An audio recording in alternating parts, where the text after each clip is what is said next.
Yeah, I do.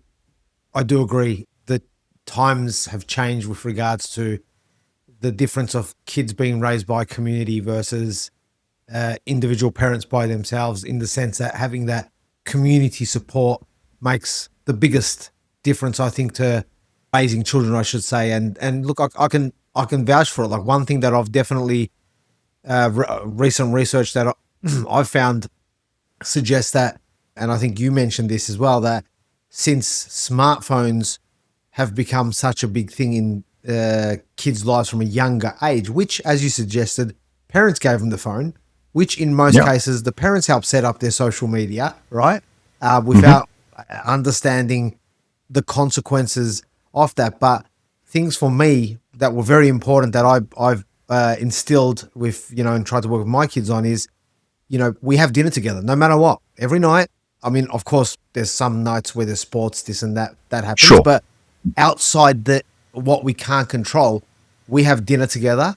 Hmm. And, I'm guilty at times of going against what I say, which is, no phones on the table. But it's more so I've rocked up late. I'm thinking I just put my phone on the table, and then I realize that's probably inappropriate because it means that I'm taking priority off something else over my family. And I get told about it, don't worry, because they give back to me what I give to them. You can imagine, as they get older, when you get home late and you're like, oh man, I'm hungry. And the line that my son says is, well, the fruit bowl's open 24/7, but the pantry's closed, which is the exact line we used on them when they were children.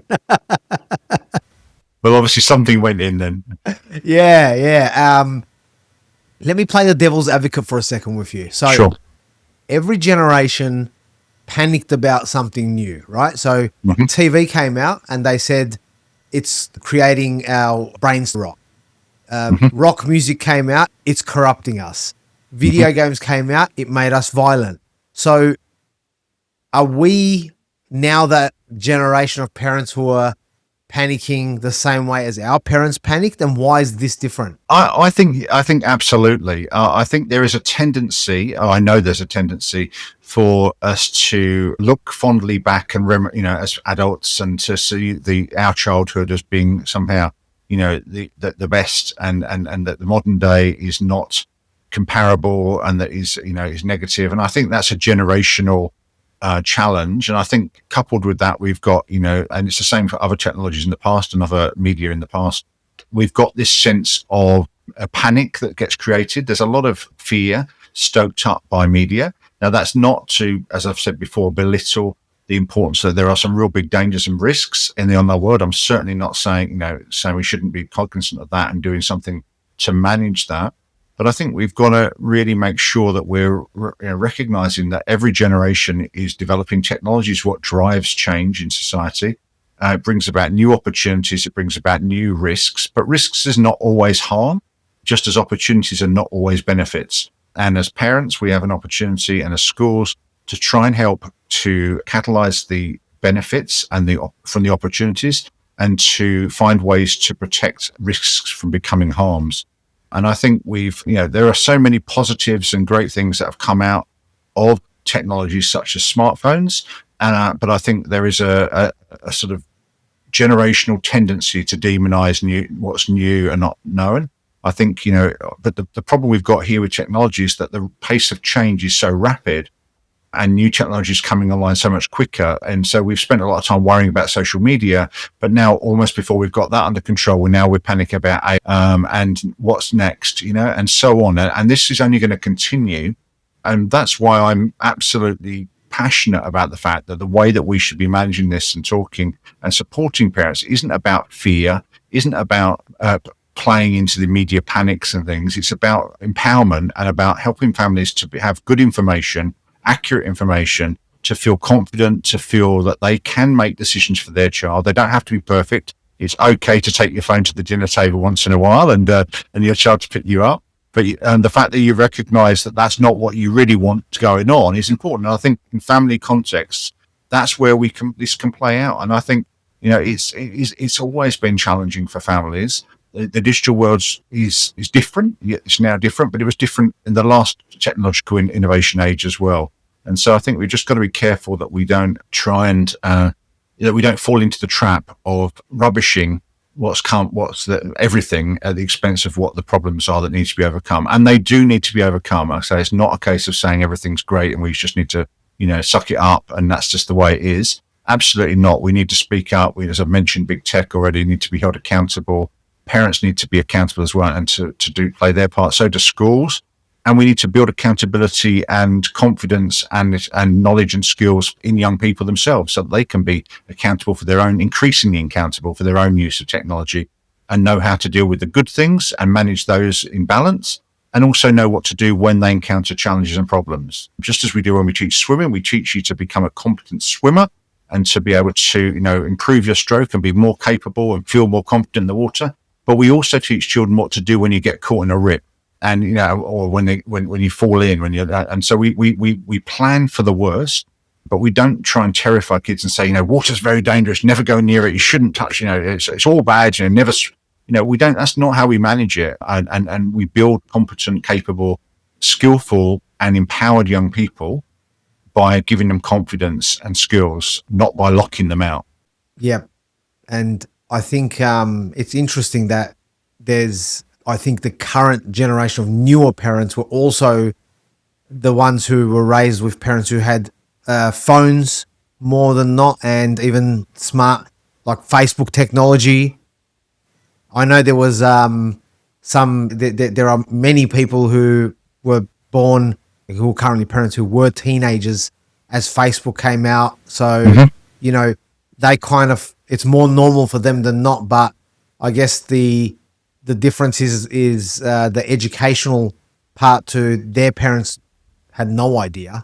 And now there's such a big jump, as you said, just as we're finally understood the consequences of social media being algorithms is causing all these issues, AIs now come into play. And that's going to, well, we won't know for a while, I guess, but we are seeing consequences, as you know, in America with law suits against open AI with regards to kids, young children who, even in Australia, I believe, that were given ways to commit suicide and advice from the artificial intelligence. Now, we don't know the circumstances, so I'm not going to poo-poo any technology directly in saying that it didn't tell the kid to do anything that I'm aware of, but it may have, I don't know. But these are the dangers. As an educator, do you think that if parents are listening to this right now, that they need to go and get a form of better education to understand what's happening themselves? I don't think you need to be a tech expert to be a great digital parent. I think you need to be committed to, which I think most parents are, to your child's well-being and committed to maintaining a good relationship with your child. That managing a great relationship with your child and walking alongside them in their use of tech is a really important part, in my view, of parenting, but in the digital space as well. And I think where we can keep young people, children initially, but also then as they go through those teenage years, connected and I guess a sense of trust during a time where it's very natural for that separation to begin to push away from your parents and away from that control. I recognizing that's normal, but I think there's an opportunity to really nurture the relationship and to not have to be saying, I know best. It's not a power relationship, digital parenting. It's about being alongside your child and guiding them through the journey. I talk a lot about curiosity and showing that you're interested in what's going on. Don't make assumptions. Listen, co-play games, co-view, listen, discuss. Not all the time because that's suffocating, but take interest in a non-judgmental way. And that's a way of building your knowledge as well. And with knowledge comes confidence, and with confidence comes empowerment to make good decisions. So I think if you can, I think it's not a case of needing to be the expert, but I think taking every opportunity to find things out. But I don't think that means you need to go and undertake a master's degree in educational technology. And as we've already identified, it's changing so fast already that you're only going to be playing whack-a-mole with different technologies that come along if that's your strategy anyway, just to block everything that might be risky. Far better to be alongside your child to navigate those challenges.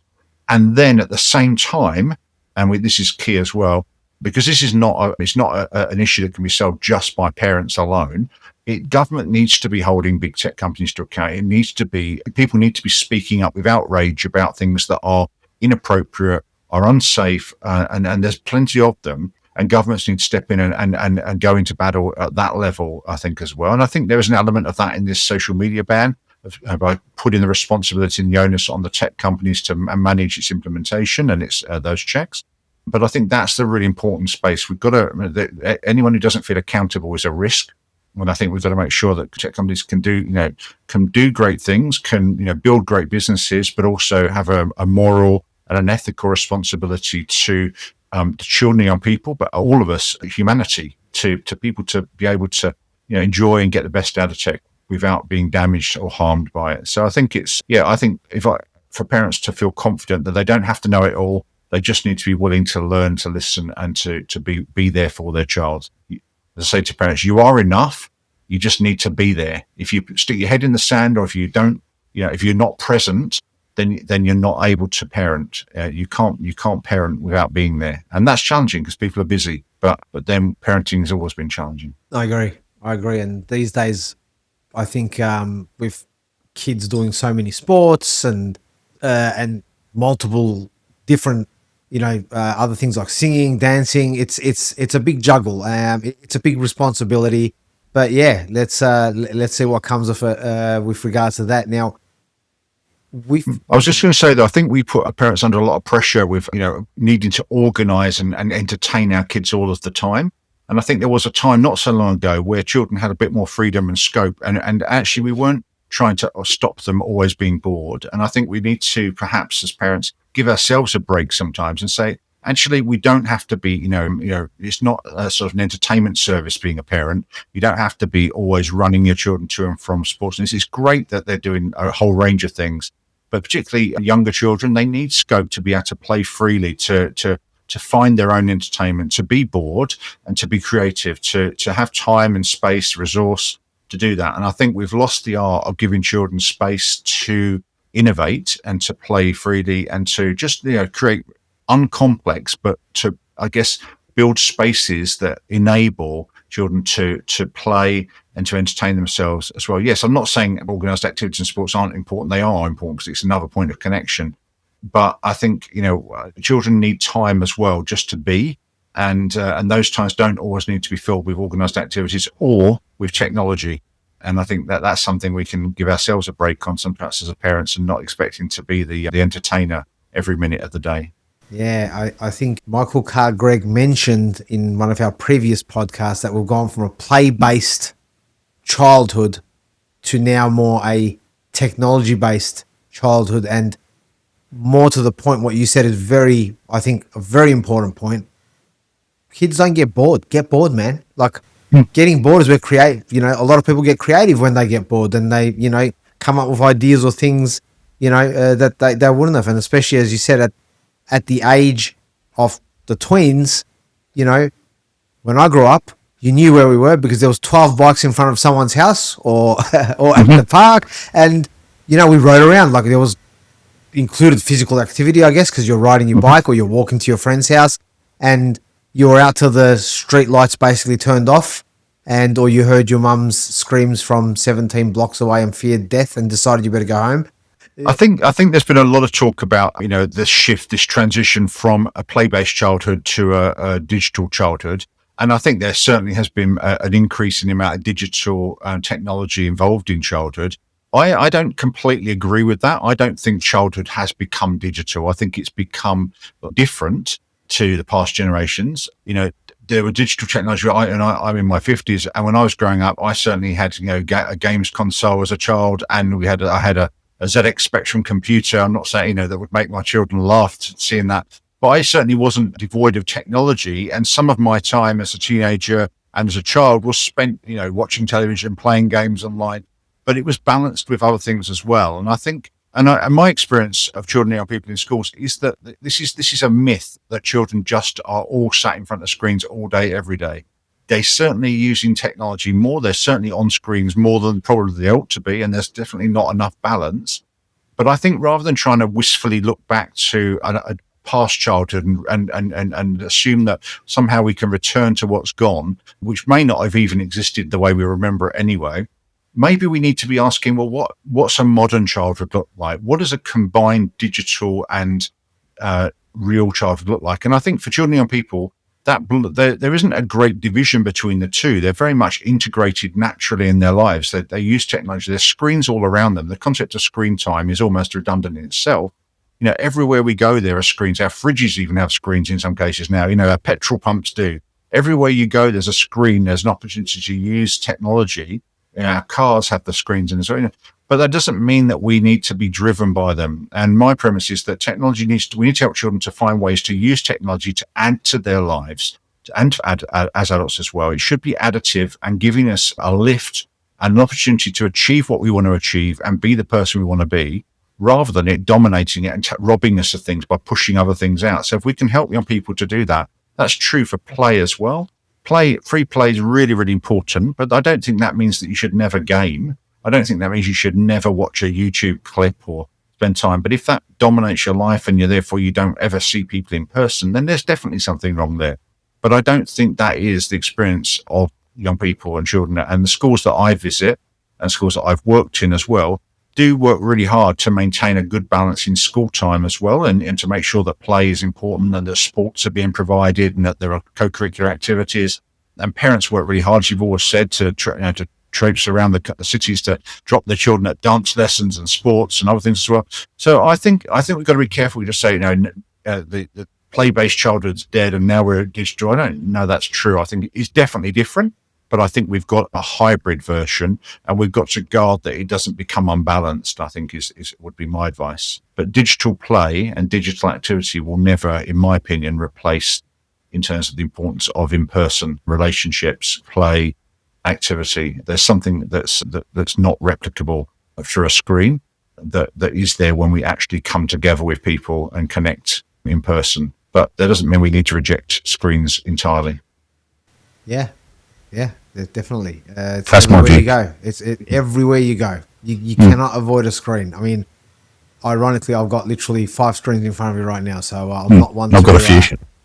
I'm not one to point the fingers to get away from it, but I guess I know parents are listening, and some are terrified because they know they've already possibly screwed up and given the technology, and are realizing, what may be consequences of that. And so, if you could give one bit of advice, I guess that's not reading a book or taking a course and waiting for a perfect moment.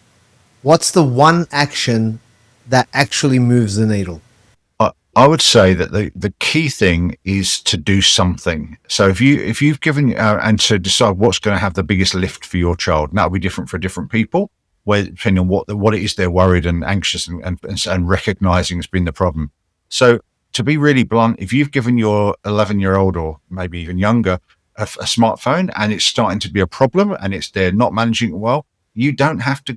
You can backpedal. Yes, there's going to be some upset when you switch it back out for a different type of phone or no phone or a shared household phone, but you can. And I think parents, we've got to accept that sometimes we have to say to a child, "I've made a mistake here. I thought you were ready, but it's not ready now."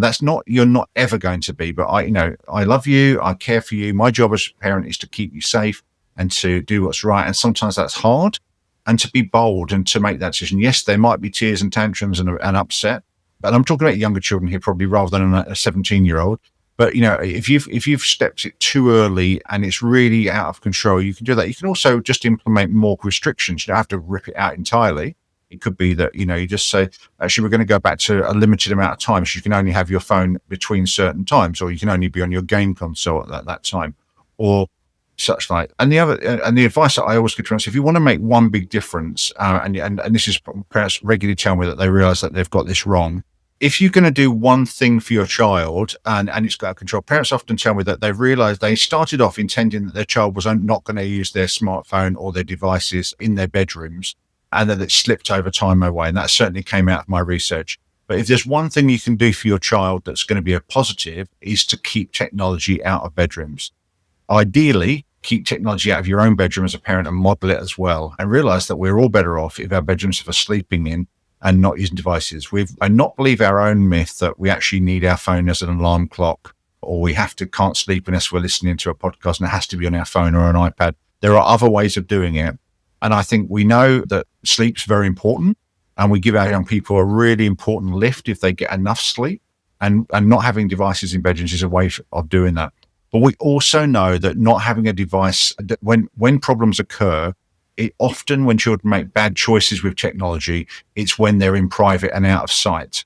So if you can keep your child's technology and can keep technology in central spaces where we're not behaving covertly and doing things that we perhaps wouldn't want others to see us doing, it's a protective factor for your child. So I always say to families, if you just want to make one quick change, it's not, is rein that in as a family, charge your phones in the kitchen, buy alarm clocks if you need to, or digital speakers or something for music, whatever it is you need. Find solutions that mean that you don't have to be there, and model to your child that adds value. But you just need to make small changes. You don't have to it doesn't have to be a nuclear response to a big problem.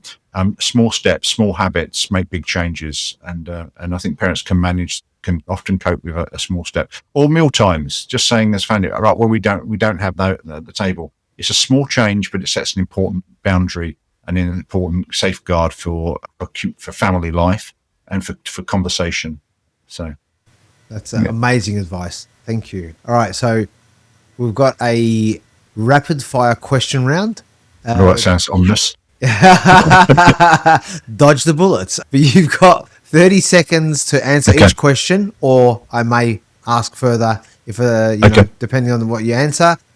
Pretty simple. I'll start with the first one. My 9-year-old wants a smartphone because everyone has one.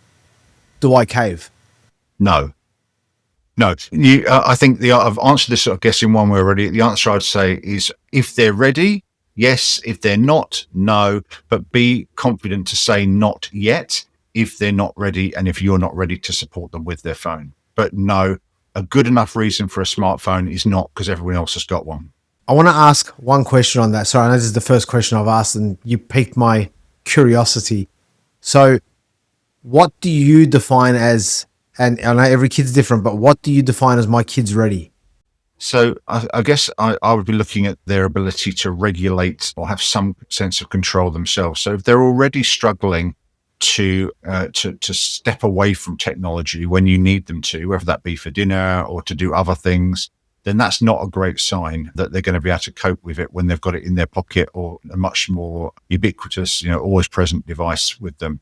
If they are already struggling with their social relationships with friends and falling out of everyone and always coming home and feeling they're being bullied and everyone in the world's against them, then that will probably, I would suggest, be magnified by giving them a smartphone. So it's probably there are social skills and social lessons to be learned sooner before. These are indicators, not rules. If your child doesn't, is already tech obsessed and always on technology and doesn't ever want to do anything other than be on technology and hasn't built an array of other things that they like doing, and you've not been able to encourage them to that, probably giving them a smartphone is only going to add more time to their on-device screens and probably create more friction in your house. So I think asking those questions about what behaviors you're seeing now, if you're fearful of something happening, then ask, is the likelihood of what's happening now going to be compounded or not? But sometimes it's trying it and then, but being willing to, maybe that's the answer. Let's give it a try. But if it's not right, we're going to go back. Yeah, that's brilliant. So I found my 12-year-old on TikTok who used a fake age to create the account. Do I delete it or do I teach them to use it responsibly? I guess if we're talking about post-ban, then I guess that is whether you feel that the responsibility sits with you as the parent to be the enforcer, or whether that is the tech company's job to enforce that. I guess the bigger question for me would be, am I unhappy with what they're doing on TikTok and what I'm seeing them doing? Is it creating a problem? Is it the biggest battle as a parent I need to get into right now with my child? That's probably an age dependent. I think there's a responsibility for us to support laws and rules and say, we shouldn't be doing that. But is it the biggest issue you want to get entrenched in with your child?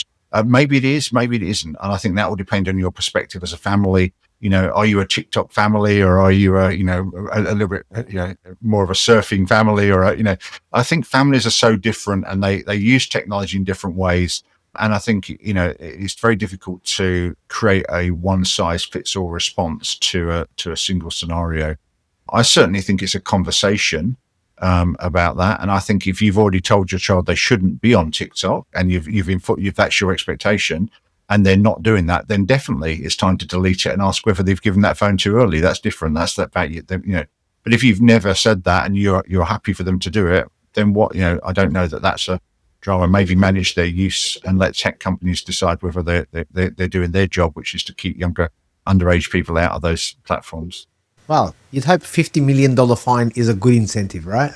Well, you'd think so, wouldn't you? And maybe there's plenty of resource to create platforms. Maybe now some of that resource can be spent on helping to make it safe and to make sure they're abiding by the laws that are being set from them by the government. Yep, we all have hopes and dreams, don't we? We can only hope. Okay, is it creepy to check my kid's message, or is it good parenting?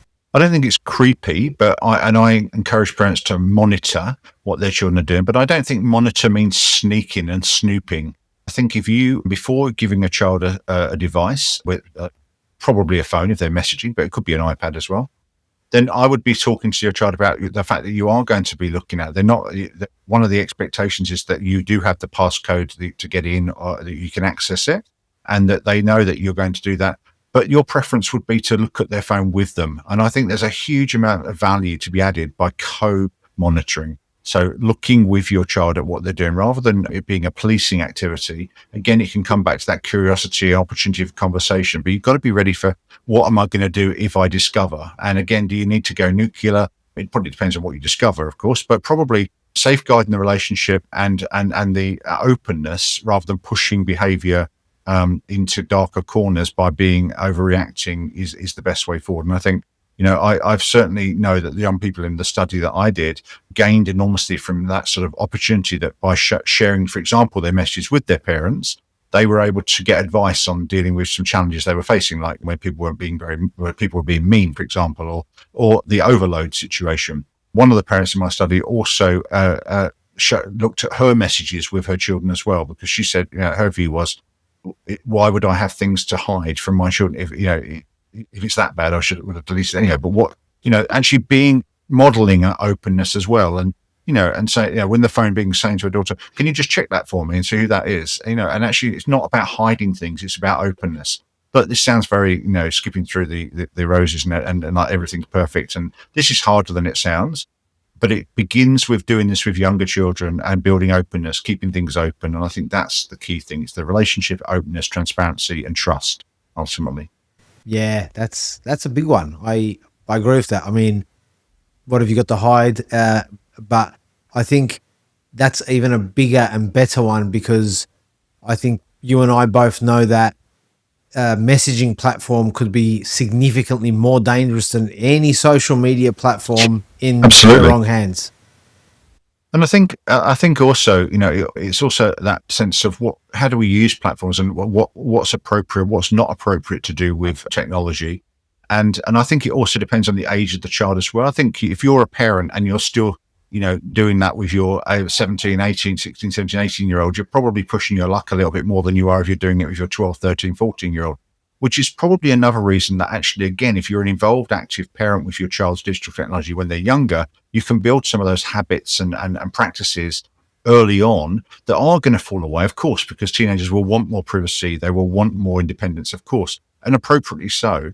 But it also sets a tone for that. And I think I think that's the reason I've focused my work now on tweens, because I believe it's such a crucial time. Yes, in terms of the transition for those young children into young people and that digital transition, but it's also in that tween stage and before is an opportunity to build skills, knowledge, and habits, relationships, trust with your child that can carry on. It won't be the same. It shouldn't be the same, but it will build upon what came before. Whereas if it suddenly has to kick in at 14, 15, it's a very tricky time to start doing monitoring and setting boundaries, and and it becomes an enforcement activity rather than a journey where you're co-navigating together with the ultimate aim of being independent and it not being needed.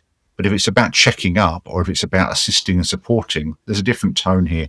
And I think, that's learning that as a parent as well, learning to respond to what we see, not react.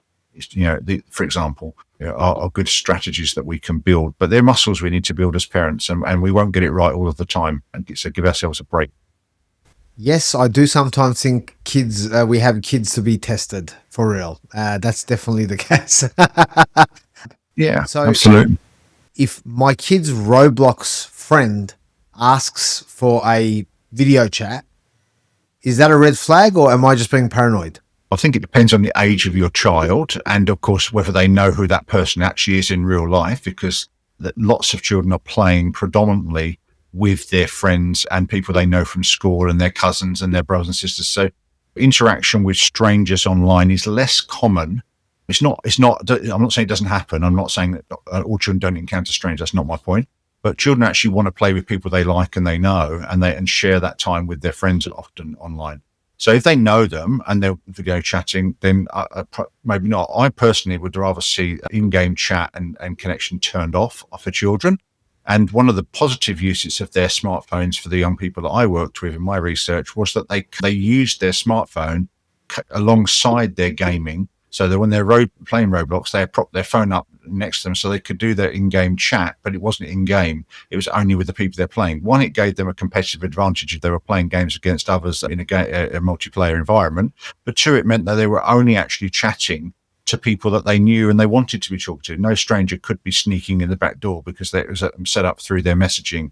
And that parents had shown them that. And I think that's a really positive way of using a smartphone or an iPad to take that gaming offline. So I think it's not necessarily a disaster, but it's not a position I probably would put my child in the first place by having that turned on, that video chats especially.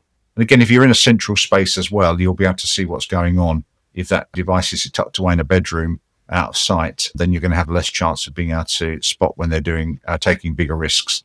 And it's opportunities for conversation if those sort of things happen as well. That's amazing advice. I love that. So, be honest, what age did your sons get smartphones, and would you change it? The answer is they got them at the same time. We moved from rural Victoria into Sydney, and my two sons one was going into year 6 and one was going into year 7, and they were traveling to school by train. And classic parent decision. We decided that we wanted them to have a phone. Could have been non-smartphone, of course, but we gave them our hand-me-down phones to have then. Do I regret it? Not as in entirely. I think there are times when we probably as a parent thought, God, I wish we'd never done that, because it was just like, it felt like a battleground, like when we were adamant that they didn't have their phones in their bedrooms, particularly even as older teenagers at night. But the number of nights that myself and my wife were removing the phone from the bedroom as we went to bed and levering it off them, saying, no, we were all putting our phones in the kitchen on charge. Sometimes those battles felt harder than needed to. But I also know that having a smartphone and social media for one of my children was a really supportive space for them. And they were able to lean into support and belonging in that space as well, with their peer group across multiple schools that they'd built friendships with in other spaces. And it was a really important part of his growing up and his development as well, and a safeguarding for him as well. Did he always get it right? No, absolutely not. Did we always get it right? Absolutely not. And I've never put myself forward as a perfect parent, apart from it. A disaster in many ways. But I don't regret them having devices. I probably regret that we didn't have as many conversations about the technology, and I probably didn't prepare them enough beforehand. But we are talking now, my sons are 19 and 20, or 20 and 21 soon. So they're sort of older, early 20s, late teens. And it was a slight different space then. So again, it's changing all the time, and so the challenges are different, the spaces are different. But no, I don't think it was. We made a mistake, but we managed it. They didn't have them all the time. We absolutely did not have them at dinner times, and they were put away. And we didn't. There were definitely restrictions and guidance in place that we expected. And and I think we did our best, and they've come through, and they're doing good. Awesome, Mark. Thank you so much for your time. Well, thank you. I absolutely believe we've got further conversations coming after the 10th of December, you and I. Thank you for the features that you've done, for the information that you'll be putting out there, because I certainly can't wait to see once it's available. Is there anything else we should be looking for? Maybe a book or... Possibly, yeah. I'm in discussions about that, so no firm decisions yet. But watch this space. You can. I'll certainly be pushing it out through my social channels and on my website once it's there, and once we know what's there. But we've already got resources available for parents on our website, and I push stuff out on social media to some extent. But who knows what the future's got in store? What exciting opportunities are there, and what challenges are going to face us in the digital space in coming up. And just for those who may not know, what is your webpage, and which other ways can people get in contact with you? So my website is www.digitaltweens.com.au. You can find me, Mark Yeowell, on LinkedIn. There's also a Digital Tweens LinkedIn page. There's a Digital Tweens Facebook page. And there is a very badly used Digital Tweens Instagram page. And my boys are trying desperately to help me to get my head around Instagram. It's never been my strong point. So now I've completed my thesis. My focus is full-time on that content creation and that education space, and working with schools, parents, and community groups as well, to build the competence, the capacity, and the confidence to support young people. Our young people and children deserve to be able to use technology to get the best out of it, but to be supported and guided in doing so. It's an important part of their lives. We need to step up to the job as a society, to walk alongside them, to guide them and help them to be successful. And I'm absolutely committed to the mission of helping people to do that, and helping people to realize that they can make a difference. They just have to step into it. Yeah, well, good luck with building all that up. And I definitely look forward to, as I said, keeping in contact and having you back on the show and hearing a bit more about what's happened since then. But otherwise, again, thank you so much for your time. That's an absolute pleasure, bro. Thank you very much.